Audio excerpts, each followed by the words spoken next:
Hi everyone, I welcome you all to our channel. तो आज हम 28 फरवरी 2021 की न्यूज़ आर्टिकल डिस्कस करेंगे ऑफ द इंडियन एक्सप्रेस। 27 के भी कुछ न्यूज़ आर्टिकल्स हम देख लेंगे।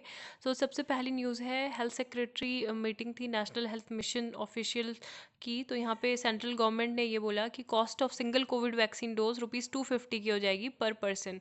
ठीक है, प्राइवेट हेल्थ केयर फैसिलिटीज़ में जो 60 एज से ऊपर हैं and those above age of 45, जिनको मतलब कोमोर्बिडिटीज़ भी हैं, वो एलिजिबल होंगे for vaccination in the next phase. तो नेक्स्ट फेज़ मार्च 1 से स्टार्ट होगा, कल से। तो वो एलिजिबल हैं, ठीक है, जिनको कोमोर्बिडिटीज़ भी हैं, मार्च 1 से। And Imran welcome ceasefire says is ready for talks on all pending issues. तो जितने भी पेंडिंग इशूज़ हैं उसमें मतलब जॉइंट स्टेटमेंट आई थी DGMO लेवल टॉक्स जो हुए थे उसमें, कि हम दोनों ही कंट्रीज़ जो हैं क्या करेंगे, सीज फायर जो है वो अनाउंसड हुआ था after almost 3 months of back channel talks. ठीक है, बैक चैनल टॉक्स ये चल रही थी 3 महीने से, उसी का ये कंक्लूजन था, ये निकला है। तो काफ़ी ज़्यादा इंपॉर्टेंट है। एंड आर्मी जो जम्मू कश्मीर के भी जो लाइन ऑफ कंट्रोल उनके जो आर्मी चीफ है, तो उनका ये कहना है कि implementing the order in letter in spirit and expects Pakistan to do the same. तो ये भी काफ़ी एक चैलेंजिंग टास्क होगा। ठीक है, मतलब पाकिस्तान बातें कर रहा है तो हम उसको क्या कर रहे हैं, इम्प्लीमेंट भी कर रहे हैं उस सारी चीज़ को, है ना, दोनों के ही बीच में। ये काफ़ी इंपॉर्टेंट है। बाकी ये पॉलिटिक्स से रिलेटेड न्यूज़ है, कुछ खास इसमें है नहीं। बाकी ये वाले जो है कुछ गाइडलाइंस आप पढ़ सकते हैं। Centre specify comorbidities for vaccine eligibility, cap on charge है ₹250 पर डोज। और आज एक इम्पॉर्टेंट डे भी सेलिब्रेट किया जाता है, नेशनल साइंस डे। ठीक है, नेशनल साइंस डे सेलिब्रेट किया जाता है हर साल फरवरी 28 को। इस साल की जो थीम है वो क्या है, science, future of science, STI impacts on education skills and work. ठीक है, तो ये एक इम्पॉर्टेंट थीम है। और ये क्यों सेलिब्रेट किया जाता है, तो इस दिन 1928, ठीक है, 28 से आपको याद हो जाना चाहिए 1928 को क्या हुआ था। पहली बार जो रमन इफेक्ट था वो CV रमन ने इन्वेंट किया था। और उसके बाद इसके लिए उनको नोबेल प्राइज़ भी मिला था। ठीक है, 1930 में उनको नोबेल प्राइज़ भी दिया गया था। और सबसे पहले जो नेशनल साइंस डे वो 1987 में सेलिब्रेट किया गया था। और national council of science and technology communication NCSTC ने 1986 में रिकमेंड किया था गवर्नमेंट को, तो 1987 से सेलिब्रेट। अब CV रमन कौन थे, CV Raman was born on November 7, 1888 Tamil Nadu में, एंड रिनाउंड साइंटिस्ट थे। एंड इन्होंने अपना बैचलर एंड मास्टर किया था in physics from the presidency college in Madras. And इन्होंने रमन इफेक्ट के अलावा और क्या किया था, facilitative did several other scientific discovery. जैसे इन्होंने तबला एंड मृदंगम के हार्मोनिक नेचर के बारे में बात की थी, optical behaviour of many pigmented materials के बारे में बात की थी। He was also awarded the highest civil award in 1954। ठीक है, रमन इफेक्ट है क्या, इसके बारे में आप कमेंट सेक्शन में बता सकते हैं। एंड नेक्स्ट न्यूज़ हम डिस्कस कर लेते हैं, इंपॉर्टेंट। ये कुछ आर्टिकल इंपॉर्टेंट थे, the Modi doctrine and Delhi and Islamabad. 23 के जो सीज फायर था वही ओपन करता है पॉसिबिलिटीज़ कि मतलब क्या होने चाहिए, दोनों ही कंट्री आगे आने वाले टाइम में दोनों के अच्छे रिलेशन होंगे, बेनिफिशियल रहेंगे, जो भी सस्टेनेबल पीस एंड बॉर्डर्स के लिए, है ना। जो कि 5000 वायलेशन देखने को मिले बाय पाकिस्तान इन 2020। तो इससे क्या होता है, मतलब जो हमारे सेवरल जो डेथ्स हैं मेनली सिविलियंस की इसमें ज़्यादा होती हैं, उनको बहुत सारी चीज़ें फेस करनी पड़ती है ना। तो ये सब चीज़ें ना हो। और मतलब नहीं तो हमारी आर्मी क्या थी, बॉर्डर डिस्प्यूट जो है उसी को सॉल्व करने में, मतलब जहाँ पे पाकिस्तान की आर्मी से लगी रहती थी। और इसके तरीके से क्या होता था, वहाँ पे पाकिस्तान के द्वारा इन्फिल्ट्रेशन अटैम्प्ट्स होते थे, है ना।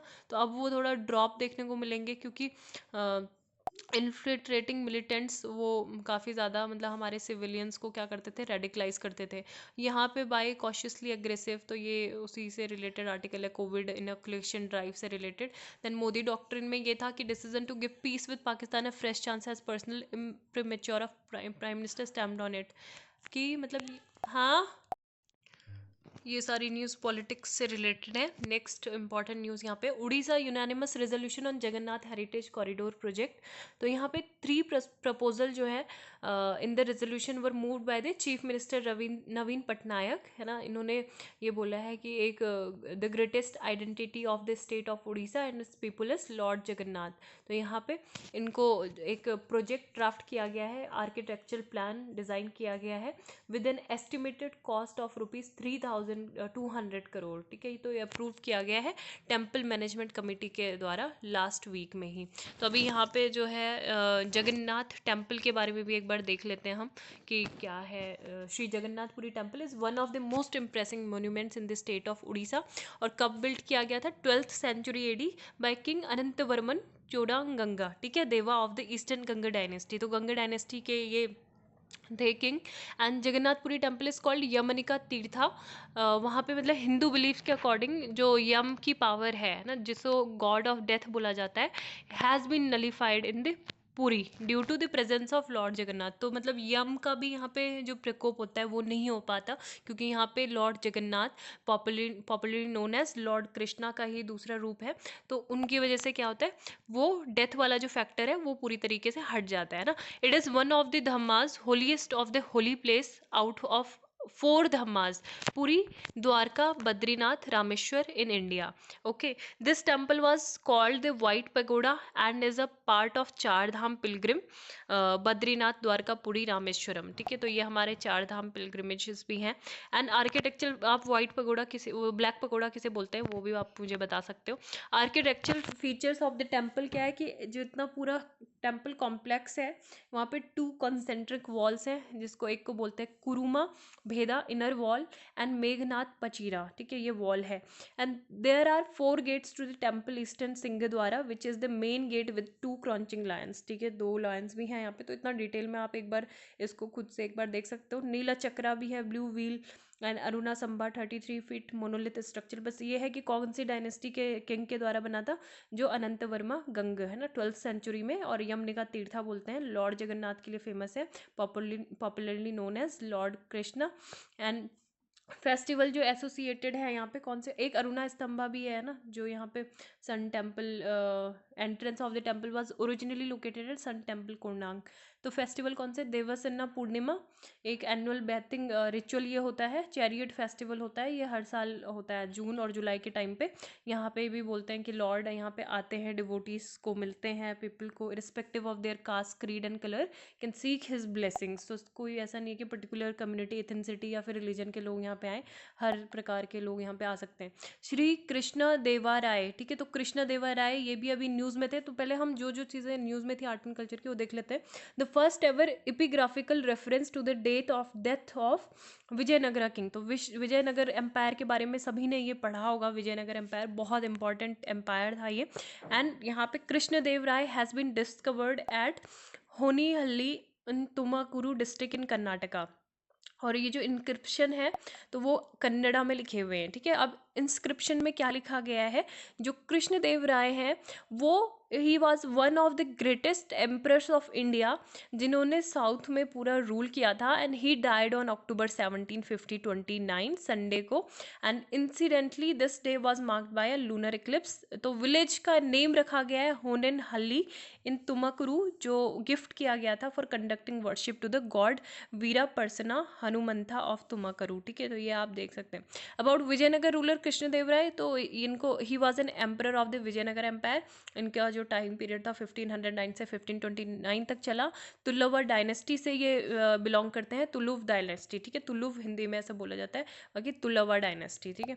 Krishnadeva Raya and earned the titles Kannada Rajya Rama Ramna, Andhra भोजा, मुरु रायरा गंदा, ठीक है। तो ये इनके टाइटल्स थे। एक ही किंग के ये सारे टाइटल इनको मिले हैं, राज्य रामा रमना, आंध्र भोजा एंड मुरु रायरा गंदा।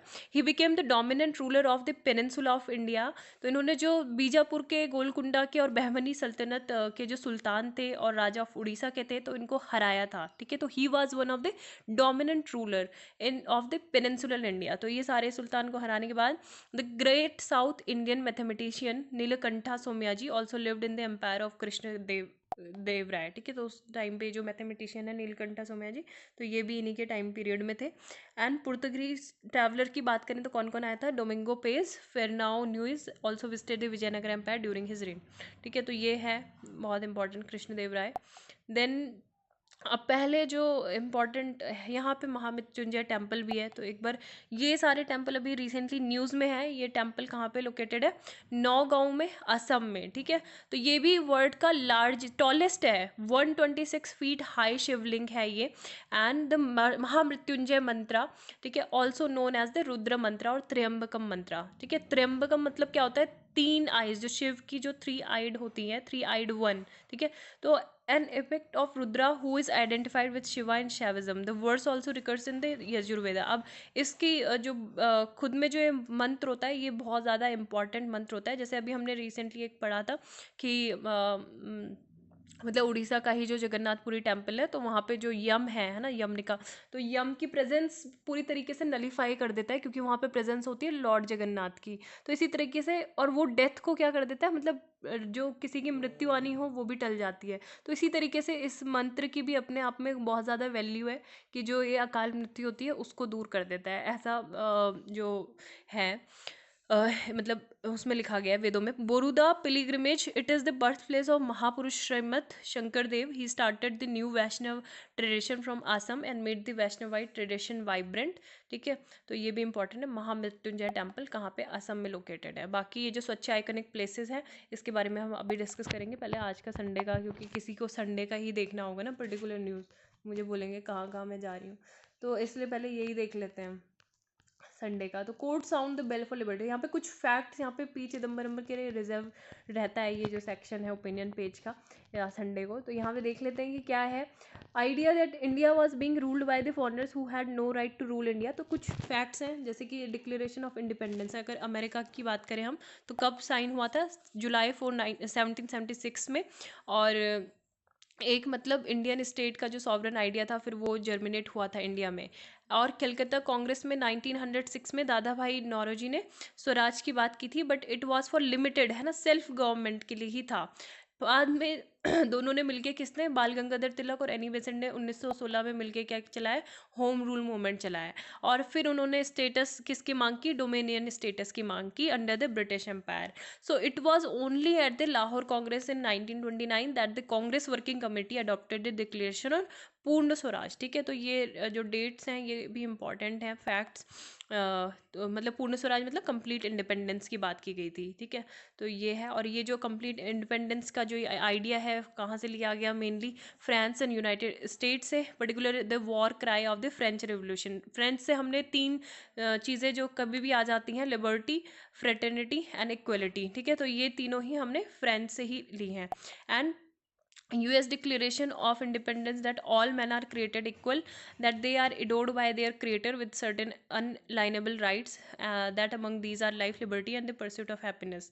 तो ये सब बातें हैं यहाँ पे, ठीक है। तो फिर बाकी आगे वही सब बातें की, assault on liberty, passive spectators, reassuring verdict. So इतना इंपॉर्टेंट यहाँ पे ये जो आर्टिकल है HC नैनवाल के द्वारा लिखा गया आर्टिकल है, mass volume models listening to glacier. तो अभी जो ये कौन है? ग्लेसियोलॉजिस्ट हैं Nainwal, is at Hemwati Nandan Bahuguna Garhwal university, ठीक है, उत्तराखंड में। अभी तो यहाँ पे रैनी विलेज है चमोली डिस्ट्रिक्ट में, ठीक है। तो यहाँ पे क्या हुआ था?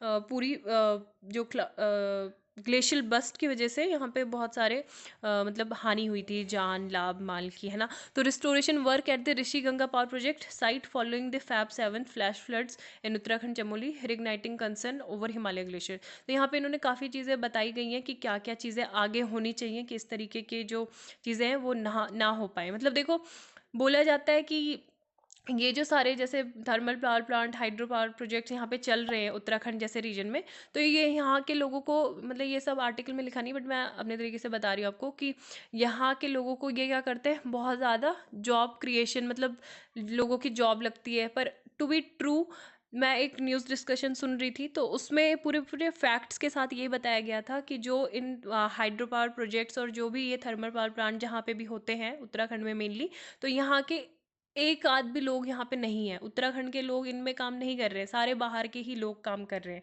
तो ये जॉब वाला फैक्टर तो ये हट ही जाता है, ठीक है, कि यहाँ के लोगों को इसमें मिल रहा है। बाकी ये है कि बहुत सारे मतलब चल रहे हैं प्रोजेक्ट्स, और जो आगे आने वाले टाइम में बहुत हार्मफुल हैं हमारे पूरे उत्तराखंड रीजन के लिए। So melting of glacier is one of the most dramatic impacts of rising global temperature. ठीक है, ग्लोबल टेम्परेचर का हमें ये एक बिल्कुल एक एग्जाम्पल दिखाया है, ये बिल्कुल एक्टिव एग्जाम्पल कि आने वाले टाइम में जो हमारे हिमालयन रीजन है, इसके अलावा लद्दाख वाले जो रीजन है और हिमाचल प्रदेश, उत्तराखंड, तो ये बहुत ज़्यादा वल्नरेबल रीजन है। So where the winter period has been noticeable reducing steadily. मुझे किसी ने बोला कि अभी विंटर में ये ग्लेशियल ब्रेस्ट कैसे हो गया, लेकिन ये ऐसा नहीं था कि सडन ये प्रोसेस थी, ये क्लाइमेट चेंज का एक बहुत टाइम से ये प्रोसेस चल रही थी और जो अभी इसका इम्पैक्ट हमें देखने को मिला। तो यहाँ पे 10,000 बिग एंड स्मॉल ग्लेशियर हैं हिमालयाज में, like the other glacier of the globe. Most of them are retreating because of the rise in temperature. ठीक है, और ये क्या है, average rate of 5 to 20 metres a year. India की बात करें तो ग्लेशियर स्टडी 1940s के टाइम पे हुई थी, और जो हमारा जीएसआई है तो उन्होंने ये स्टडी कंडक्ट की थी, जियोलॉजिकल सर्वे ऑफ इंडिया। ठीक है, ये मुझे बताना कब फॉर्म हुआ था। And the study of glacier requires a very multi disciplinary approach इसमें होनी चाहिए, क्योंकि इसमें आपको जियोलॉजी का नॉलेज होना चाहिए, इसमें फिजिक्स के बारे में पता होना चाहिए, हाइड्रोलॉजी, मेट्रोलॉजी, मैथमेटिकल मॉडलिंग, और बहुत सारे फील्ड्स का इसमें इन्वॉल्व मतलब कंबाइन होता है कि एक तरीके से अगर एक पर्टिकुलर मतलब इसमें जियोलॉजी है या फिर ग्लेशियर की स्टडी है तो एक नहीं है, वेरियस मिनिस्ट्री भी इसमें होंगे, डिपार्टमेंट्स भी इसमें होंगे, और यहाँ पे टेक्नोलॉजिकल टूल्स की भी ज़रूरत होगी अगर रिमोट सेंसिंग है ना ज़्यादा उसके, and geographical information system. So there are several aspects of glacier that need to be studied to get a clue about their behavior and to understand their dynamics। और इसके अलावा गोल्फ क्या है, glacier lake outburst flood इसे बोला जाता है, metrology, black carbon aerosol study. तो ये है। अब अगर हम गंगा की बात करें तो यहाँ पे दो मेजर ट्रिब्यूटरी हैं गंगा की, दो सहायक नदियाँ कौन सी हैं, एक अलकनंदा है, एक भागीरथी है। ठीक है, और ये दोनों ही जो कहाँ से ओरिजिनेट होती हैं, डिफरेंट डिफरेंट ग्लेशियर से होती हैं। भगीरथी जो है, ठीक है, भगीरथी कहाँ से ओरिजिनेट होती है, गंगोत्री ग्लेशियर से। अलकनंदा जो है सतोपंथ ग्लेशियर से आती है। ठीक है, कहाँ से, सतोपंथ ग्लेशियर, ये बहुत इंपॉर्टेंट फैक्ट है। गंगोत्री ग्लेशियर से भागीरथी, अलकनंदा ग्लेशियर से सॉरी अलकनंदा नदी कहाँ से आती है, सतोपंथ ग्लेशियर से। And 13 kilometre long Satopanth glacier कहाँ पे लोकेटेड है, अपर अलकनंदा बेसिन में, जहाँ पे ग्लेशियर सिचुएटेड है about 15 kilometre up stream of Badrinath. ठीक है, तो ये इंपॉर्टेंट है। और फिर ये है कि जो मॉडर्न टेक्नोलॉजी टूल्स है like GPR, ground penetrating radar and different global positioning system give us very precise measurement about the changes in the glacier. So a lot of measurement are done through remote sensing techniques as well using our satellite spaces. तो ये एक improved हुई है, अगर last time से हम बात करें कंसिडरेबली। ग्लेशियर की जो स्टडी है उसमें काफ़ी चेंजेस देखने को मिले हैं, लेकिन ये एडिक्वेट चेंजेस नहीं हैं, क्योंकि अभी हमारे पास बहुत ही कम ऑटोमेटिक वेदर स्टेशंस हैं जो नियर द ग्लेशियर लोकेशन, मतलब ग्लेशियर के जो लोकेशन है वहाँ पर और ज़्यादा होने चाहिए automatic weather stations. And we need much better infrastructure, more human resources की हमको ज़रूरत है। इसके अलावा there is need to establish national institute of glaciology to study all aspect of Himalayan glacier in a very holistic manner. और हमें एक framework की ज़रूरत है जो मतलब कि रिप्रेजेंट करेगा ग्लेशियर्स को, जितने भी हिमालय के ग्लेशियर हैं वहाँ की स्टडी करने के लिए, है ना, क्योंकि बहुत सारे तो एक्सटेंडेड भी हैं, लेकिन हमको लॉन्ग टर्म डेटा की ज़रूरत है जो हमारे काफ़ी साल आने वाले टाइम तक भी चले, उनके बिहेवियर को मैप करने के लिए। So there is need to initiate long term measurement for mass balance dynamics, है ना। इसके अलावा glacier are the biggest source of fresh water का बिगेस्ट सोर्स होते हैं, and hundreds of million of people depend on the rivers that source their water from them। and there is need to understand the complex Himalayan system। अगर हमको logistics, communication system, field create करने हैं, human resource development ensure करना है, interface at national, regional and international level, तो हमको ये बहुत ज़रूरत है कि हम प्रॉपर तरीके से क्या कर सकें, इस कॉम्प्लेक्स हिमालयन सिस्टम को समझ सकें।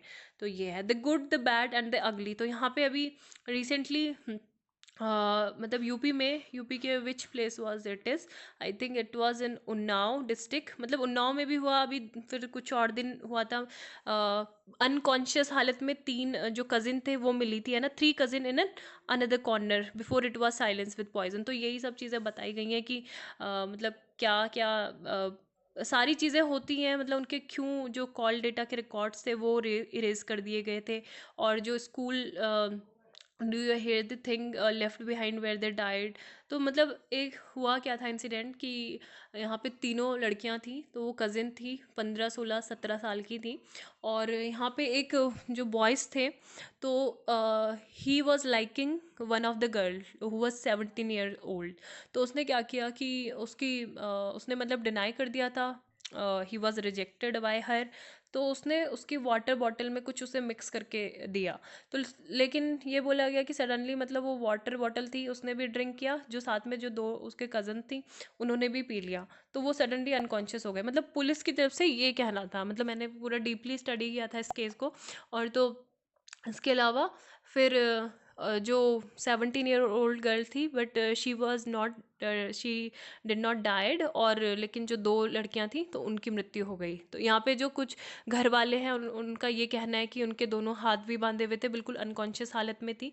लेकिन पुलिस ने भी ये क्या कर दिया, मतलब इसको डिनाई ही कर दिया कि ऐसा कुछ नहीं हुआ था, है ना। तो यहाँ पे यही चीज़ें बोली गई हैं कि यहाँ पे गुड गर्ल और बैड गर्ल की बातें की जाती हैं। अगर मतलब गुड कब है गर्ल, कि जब वो क्या कर रही है, बिल्कुल शांत है, किसी चीज़ के कोई रेजिस्ट नहीं कर रही है ना, चुपचाप हैं। और हु स्टॉप्ड स्टडिंग, जब वो मतलब पढ़ना वढ़ना छोड़ दें और अपने घर में अपने काम काज में लगें, तो उनको गुड गर्ल कंसीडर किया जाता है। जिनको कुकिंग पसंद हो, एम्ब्रॉयडरी पसंद हो, बेबी सिटिंग पसंद हो, तो उनको हमारी सोसाइटी में बोलते हैं गुड गर्ल। बैड गर्ल हो गई वो अगर जब उन्होंने क्या किया कि अगर वो अपनी फैमिली की जगह थोड़ा फ्रेंड से मिलने लग गई, वो अपने कुकिंग की जगह पे फ़ोन पे लग गई। ठीक है, तो ये सब चीज़ें यहाँ पे बोली गई हैं, और यही है इसमें। देन यहाँ पे कू ऐप के बारे में, one Koo at a time, और सारी ऐप्स के बारे में भी बताया गया कि क्या क्या मेड इन इंडिया ऐप हैं, ऑल्टरनेटिव्स क्या क्या हैं, तो बहुत इंपॉर्टेंट है। और बात करें तो रिसेंटली क्या हुआ, 4.2 मिलियन जो यूज़र्स हैं वो इस कू ऐप में आ गए। ठीक है, ट्विटर का अल्टरनेटिव बताया जा रहा है। अभी रिसेंटली कुछ ऐप लॉन्च हुई हैं, जैसे कि ट्विटर की जगह पे कू, ठीक है, कू ऐप है। और व्हाट्सएप की जगह पे संदेश है एंड संवाद। जो संदेश ऐप है, तो इस आर्टिकल में ये बताया गया है कि संदेश ऐप में लिखा तो है कि any one with email ID and phone number can use it, but लेकिन संदेश ऐप केवल जो गवर्नमेंट ऑफिशियल्स हैं उन तक ये लिमिटेड की गई है। ठीक है, हर हर कोई व्यक्ति से अभी संदेश ऐप को नहीं यूज़ कर सकता। लेकिन इंडिया का जो व्हाट्सएप का अल्टरनेटिव बताया जा रहा है वो संवाद को बताया जा रहा है। ठीक है, संवाद ऐप, इस पर हमारी जो टेलीकॉम मिनिस्ट्री है वो पूरी तरीके से काम कर रही है संवाद ऐप पे। इसके अलावा गूगल मैप्स की जगह मैप माई इंडिया मूव, ठीक है, मैप माई इंडिया मूव, तो ये मैंने भी डाउनलोड कर रखी है। देखो ये दिखाती हूँ एक बार, ये है, ठीक है, map my India move. And और इसके अलावा जो फेसबुक का अल्टरनेटिव है वो वाइब, वाइब को बोला जा रहा है, वाइब को। गूगल सर्च क्यों नाम, ठीक है। और तो ये सब चीज़ें बताई गई हैं। गेम ऑन, तो गेम की बात है, first was the ban on, हमने चाइनीज़ ऐप पे मिड लास्ट ईयर में बैन लगाया था। और उसके बाद गवर्नमेंट ने ये सारी अनाउंसमेंट की थी आत्मनिर्भर भारत ऐप इनोवेशन चैलेंज की, जहाँ पे जो काफ़ी सारे स्टार्टअप्स थे टीयर 2 एंड 3 टाउन से, वो बहुत सारे बिजनेसेस भी लेके आए, fintech, agritech and e learning to entertainment and news. So 24 apps made the cut, है ना, इंक्लूडिंग कू। तो उस टाइम पे मन की बात में भी कू ऐप के बारे में जिक्र किया गया था। और हम बात करें इसरो की, इंडियन स्पेस रिसर्च ऑर्गेनाइजेशन, तो इन्होंने मैप माई इंडिया के थ्रू ये जो मैप वाली इंडिया ऐप है ना, तो ये भी लिंक्डइन पे अनाउंस किया था, announcing a path breaking Atmanirbhar Bharat milestone in maps and geospatial technology. तो ये हमारे हमें मतलब ये भी बोला था कि you don't need Google maps और अर्थ एनी लॉन्गर, है ना। तो ये था, अभी ये गूगल बोलते ही मतलब ये आ जाता है Google Assistant. By a constellation of Indian satellites, अभी हमने नाविक भी लॉन्च किया था, नेविगेशन विद इंडियन कॉन्स्टलेशन। तो ये भी गवर्नमेंट ने एक मतलब कि बोला था कि accurate real time positioning data ये लाएगा in the country, specially outside the top 30 countries. और संदेश ऐप पे हमने बताया कि लाइन ऑफ व्हाट्सएप, है ना, by the IT ministry national informatics centre के द्वारा बनाई गई है, लेकिन ये करंटली रिस्ट्रिक्टेड है। एंड संदेश की जगह संवाद मैंने बताया, है ना, संवाद इंडियन व्हाट्सएप का अल्टरनेटिव संवाद है। टिकटॉक को बैन कर दिया गया था, जिसके 611 मिलियन डाउनलोड्स हुए थे इंडिया में, तो one of the largest downloads थे इन द वर्ल्ड। एंड इसके अलावा इसके भी बहुत सारे अल्टरनेटिव लाए थे, है ना, स्नैक वीडियो शायद वो बनाते हैं लोग। And SoftBank has been rope to get one of its. तो ये सारे कुछ अल्टरनेटिव है। तो यही सब है कि जो जहाँ पे मतलब यूएस सीनेट में भी काफ़ी सारी हियरिंग सुनी है CEO of the Facebook, Twitter, Google के, उनके की कंटेंट आप मॉडरेट करें। And the European Union, Australia, Google and Facebook are being pushed to compensate, है ना, कि मीडिया कंपनीज को आप उनके कंटेंट के लिए कंपनसेट करो, कंपनसेट आपको करना पड़ेगा, रिम्यूनरेशन के रूप में आपको कुछ पेमेंट उन्हें देनी पड़ेगी। सो ये सारी जो स्टेप्स हैं ये क्लोजली सारी कंट्रीज़ भी वॉच कर रही हैं। इस वजह से थोड़ा सा इनका जो स्टैंड था, मतलब जैसे फेसबुक ने और गूगल ने सीधा सीधा वार्निंग दे दी थी ऑस्ट्रेलिया से, पूरी तरीके से उनको कट ऑफ कर देंगे इंटरनेट से, है ना। फिर बीच में फेसबुक ने भी हटा दिया था अपना अपने प्लेटफॉर्म पे जो न्यूज़ लिंक थे वो भी रिमूव कर दिए थे। लेकिन अभी बाद में बहुत सारे अमेंडमेंट्स के बाद भी और कॉम्प्रोमाइज़ नेगोशिएशंस के बाद दोबारा से चीज़ें नॉर्मल वो कर रहे हैं। तो यहाँ पे म्यांमार में जो प्रोटेस्ट चल रहे हैं, तो म्यांमार में काफ़ी टाइम से जब से वहाँ पे क्या हुआ है, मतलब पूरी तरीके से जो पावर है वो किसने ले ली है, आर्मी ने ले ली है, मिलिट्री रूल वहाँ पे हुआ है। और जो आंग सान सूकी थी, ठीक है, एनएलडी की जो चीफ थी, तो उनको अरेस्ट कर लिया गया था, उनको डिटेंशन में है, उसके जो पूरे लीडर हैं वो भी डिटेंशन में है। तो तब से वहाँ पे बहुत बुरी स्थिति है। और यहाँ पे ये बोला जा रहा है जो police were out in force early on Saturday taking a position, जो एक assistance association for political prisoners rights group है, तो इन्होंने ये बोला है कि काफ़ी सारे अरेस्ट हुए हैं अभी कुछ ही टाइम में। And 10 prison buses carrying 40 to 50 wheel, 10 prison buses हैं जो कैदियों को ले जा रही हैं, 10 ऐसी बसेज हैं जिसमें हर एक बस में 40 से 50 लोग हैं यंगून में, है ना। और several journalist were among those detained. अब ये मतलब क्यों किया गया, क्योंकि ये बोला कि जो आंग सान सूकी और जो उनकी पार्टी लीडरशिप है, उन्होंने जो नवंबर में इलेक्शन बहुत लैंडस्लाइड विक्ट्री हुई थी उनकी, तो वो सारे जो इलेक्शन थे वो फ्रॉडुलेंट थे, बिल्कुल फ्रॉड उन इलेक्शंस में हुआ था। तो इस वजह से ये इनका ये कहना है, ठीक है। देन यहाँ पे क्या है, UN says millions on brink of famine, कि 16 मिलियन जो यमनीज है, यमन के जो लोग हैं, ठीक है, यमन की कैपिटल आप मुझे बताना कहाँ क्या है। More than half of the population of the Arabian peninsula country are going hungry, ठीक है। तो ये यूनाइटेड नेशंस की रिपोर्ट है कि सब लोग ये भूखे होंगे। और ये वन ऑफ द मतलब बहुत ज़्यादा एक वर्ल्ड का लार्जेस्ट ह्यूमैनिटेरियन क्राइसिस देखने को मिलेगा, ठीक है। UN hopes to raise some $3.85 billion at a virtual pledging event. तो यहाँ पे जो है ये मतलब फंड रेज करेंगे। मैन मेड फैमिन ये होगा, the worst the world will have seen for decades, more than 6 years of a war in Yemen, ठीक है। तो यहाँ पे कॉन्फ्लिक्ट चलता है किसके बीच में, मेनली सऊदी अरेबिया ईरान के बीच में। तो ये होगा इस कंट्री की हालत। देन श्रीलंका में प्रेशर पड़ रहे थे दो चीज़ों के कारण। एक तो जो वहाँ पे जो वॉर क्राइम्स के टाइम पे मतलब उन्होंने एक जीनोसाइड वहाँ पे किया था। इसके अलावा क्या था, कोविड केसेस जब हुए थे, तो उन्होंने क्या बोला था कि जो भी मतलब कोविड केसेस को देखते हुए हम क्या कर देंगे, बॉडी को क्रिमेट कर देंगे, है ना। तो यही चीज़ को लेके यहाँ पे भी बोल रहे हैं कि आप अपना जो डेटा है वो दो, क्योंकि एज़ पर द मतलब जो कम्युनिटीज़ होती हैं इंक्लूडिंग मुस्लिम और जो उनके जो रिलीजियस राइट्स हैं वो प्रॉपर तरीके से फॉलो नहीं हो रहे हैं ना। मतलब उनको बरियल करना था, लेकिन आप क्या कर रहे हो, उनको क्रिमेट कर दे रहे हो, फोर्स क्रिमेशन यहाँ पे हो रहा है। तो ये चीज़ यहाँ पे है। देन नेक्स्ट यहाँ पे इकोनॉमी से रिलेटेड क्या है, platform with over 50 lakhs users to be significant social media intermediaries. तो अभी ये जो सरकार इंटरमीडिएटरीज गाइडलाइंस लेके आई थी and digital media ethics code of 2021, तो यहाँ पे क्लैरिफाइड किया है सेंट्रल गवर्नमेंट में कि कौन सी social media companies intermediaries consider किया जाएगा उनको सिग्निफिकेंट सोशल मीडिया इंटरमीडिएटरी, जहाँ पे 50 लाख रजिस्टर्ड यूज़र होंगे, 50 लाख रजिस्टर या फिर इससे ज़्यादा होंगे यूज़र्स, ठीक है। तो उन्हीं को कंसीडर किया जाएगा सिग्निफिकेंट सोशल मीडिया इंटरमीडिएटरीज। तो as per the new guidelines जो सिग्निफिकेंट सोशल मीडिया इंटरमीडिएटरीज हैं उनको ये बोला गया है कि उनको एडिशनल ड्यू इंटेलिजेंस के साथ appointment of a chief compliance officer इसको देखना होगा, grievance and a resident grievance officer होगा, nodal person for round the clock coordination with the law enforcement agency, ये होगा। देन जो ग्रीवेंस ऑफिसर होगा इनको पब्लिश करनी होगी वेबसाइट पर सारी बातें, ऐप पर, है ना, has may be needed. And the chief compliance officer, the resident grievance officer and the nodal person coordination with law enforcement agency will have to operate out of offices situated in data. अभी recently हमने देखा जो over the top platform है और जो ये सारे मतलब न्यू रूल्स हैं तो इनके लिए लाए गए थे, और यहाँ पे 3 टियर रेगुलेशन की बात की गई थी, है ना, 3 टियर मैकेनिज्म। तो यहाँ पे न्यू नोटिफिकेशन जो होंगे इनको एक तो बोला कि self classify self regulated manner में आपको करना होगा, अपने कंटेंट को 5 कैटेगरीज में दिखाना होगा एज सुटेबिलिटी के अकॉर्डिंग, ठीक है। तो ये सब बातें की गई थी। और ये भी है कि जो भी होगा सोशल मीडिया इंटरमीडिएटरीज, तो उनको इंस्टेंट मैसेजिंग डोमेन पे भी काम करना होगा, और जो originator first originator of the information है उसको भी आइडेंटिफाई करना होगा, ठीक है। लेकिन कुछ ही केस में करना होगा जहाँ पे बात हो रही हो कहीं पे रेप, सेक्सुअली एक्सप्लॉइटेड मटेरियल और चाइल्ड सेक्सुअल अब्यूज़ की, तो उसको वहाँ पे मतलब उसको प्रिवेंट करने के लिए, डिटेक्ट करने के लिए, इन्वेस्टिगेट करने के लिए, प्रोसिक्यूट करने के लिए, तभी हम जो first originator of the information है इन सारे ऑर्डर्स में ये सब पास कर सकते हैं, ठीक है।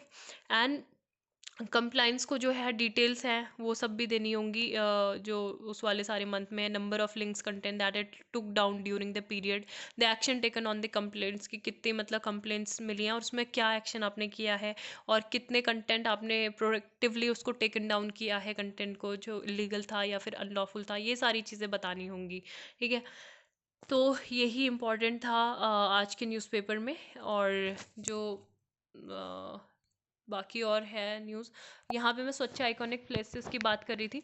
तो 12 iconic sites under phase 4 of Swachh Bharat iconic place were recently announce. तो अगर यही आ जाता है कि कौन कौन सी वो हैं, 4 कौन सी हैं बताओ, है ना। तो ये सारी हैं, जैसे अजंता के महाराष्ट्र, सांची स्तूपा मध्य प्रदेश, कुंभलगढ़ फोर्ट राजस्थान में है, जैसलमेर फोर्ट कहाँ पे, जैसलमेर फोर्ट भी राजस्थान में, रामदेवरा राजस्थान में, गोलकुंडा फोर्ट तेलंगाना में, सन टेम्पल उड़ीसा में, रॉक गार्डन चंडीगढ़ में, डल लेक जम्मू कश्मीर में, बांके बिहारी टेम्पल यूपी में, Agra fort UP, Kalighat temple West Bengal में, ठीक है। तो ये है स्वच्छ भारत मिशन ग्रामीण के तहत। इनका एम यही है कि जो आइकॉनिक हेरिटेज हैं, स्पिरिचुअल कल्चर प्लेसेस, स्वच्छ टूरिस्ट डेस्टिनेशन इंडिया, उनको ट्रांसफॉर्म करना, ठीक है। सैनिटेशन और क्लीननेस को इन सारे प्लेसेस में और ज़्यादा बढ़ावा देना, तो ये इसका मेन ऑब्जेक्टिव है। इंडिया टॉय फेयर बहुत इंपॉर्टेंट है।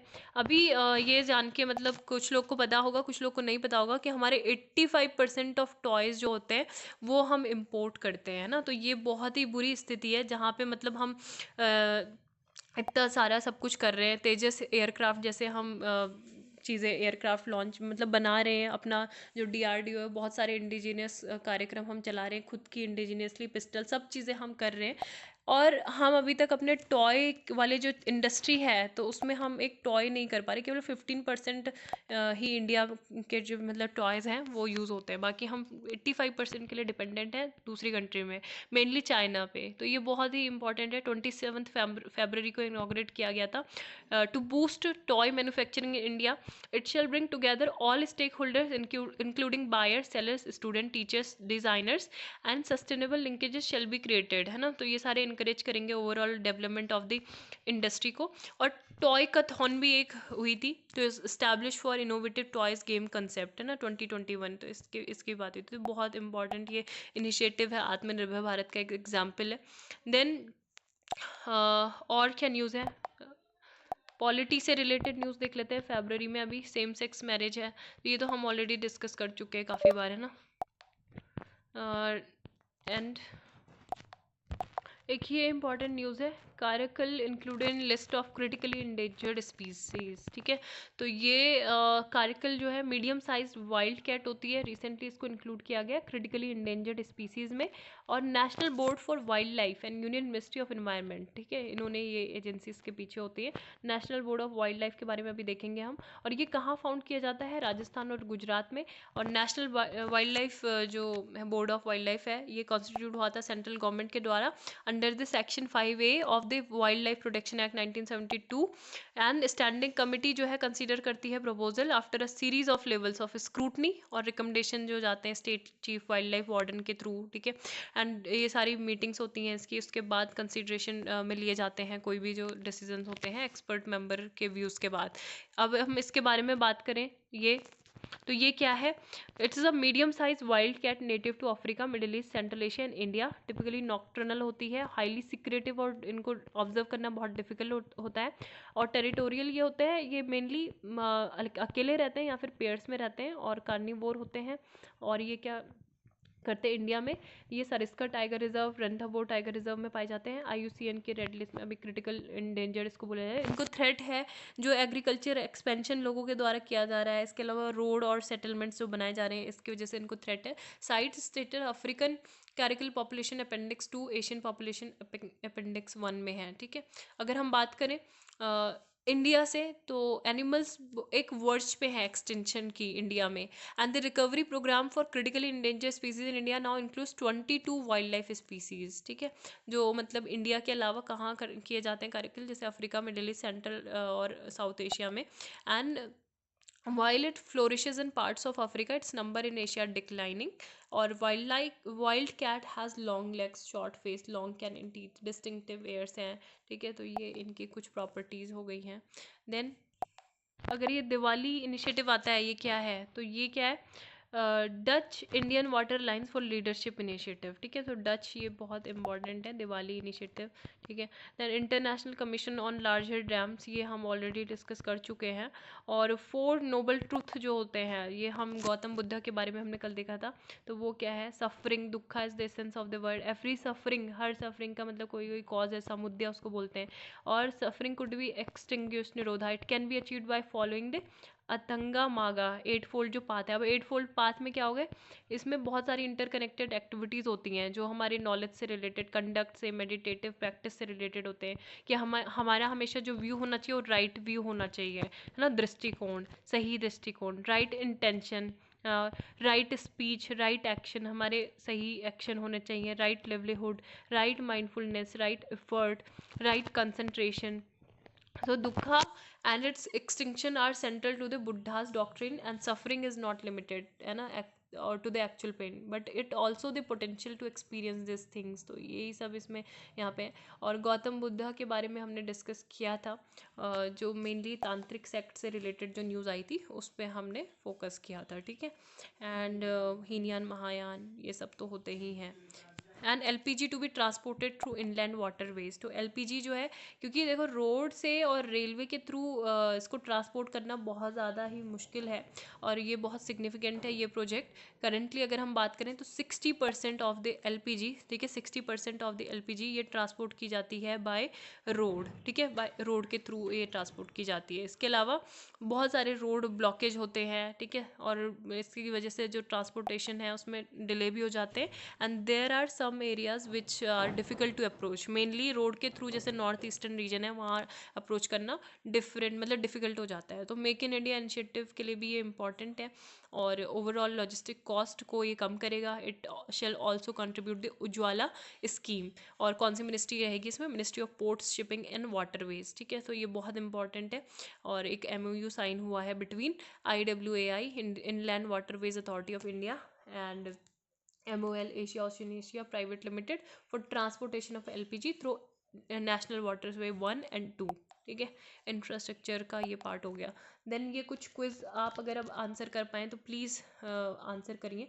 महामृत्युंजय temple recently in news, it is situated in which of the following state, Madhya Pradesh, Uttar Pradesh, Assam, Karnataka, कौन से में है।